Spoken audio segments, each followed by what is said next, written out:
মমতা বন্দ্যোপাধ্যায়ের আজকের চ্যালেঞ্জে কি বিজেপি চাপে?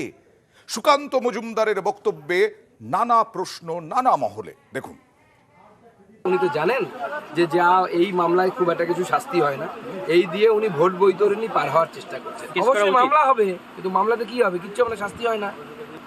তাহলে কি আপনারা চাইছেন আমরা কমপ্লেন করব?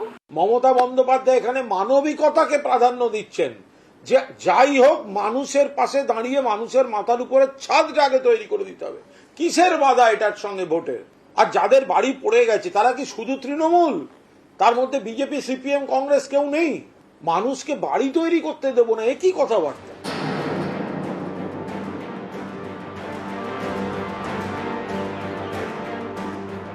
19 এপ্রিল রাজ্যে প্রথম দফায় ভোট।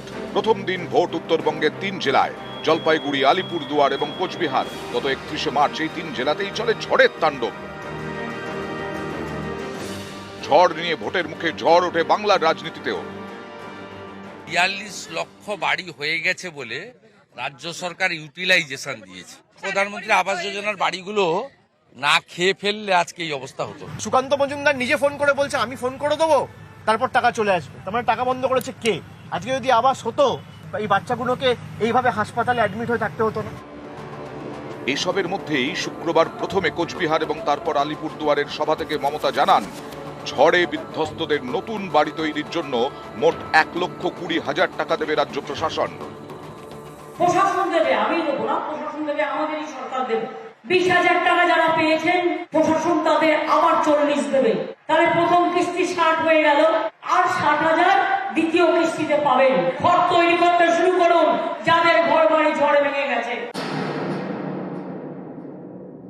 আমার বিরুদ্ধে কেস করলে করো, গরিব লোকদের জন্য কাজ করতে গিয়ে আমায় যদি কেস দাও আমি গর্ববোধ করবো, আমি গর্বিত হব।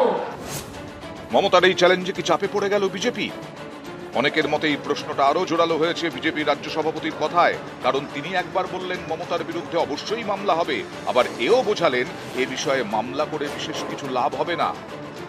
উনি তো জানেন যে যা এই মামলায় খুব একটা কিছু শাস্তি হয় না, এই দিয়ে উনি ভোট বৈতরণী পার হওয়ার চেষ্টা করছেন। অবশ্যই মামলা হবে, কিন্তু মামলাতে কি হবে? কিচ্ছু হবে না, শাস্তি হয় না। তাহলে কি আপনারা চাইছেন আমরা কমপ্লেন করব? মমতা বন্দ্যোপাধ্যায় এখানে মানবিকতাকে প্রাধান্য দিচ্ছেন, যে যাই হোক মানুষের পাশে দাঁড়িয়ে মানুষের মাথার উপরে ছাদটা আগে তৈরি করে দিতে হবে। কিসের বাধা এটার সঙ্গে ভোটের?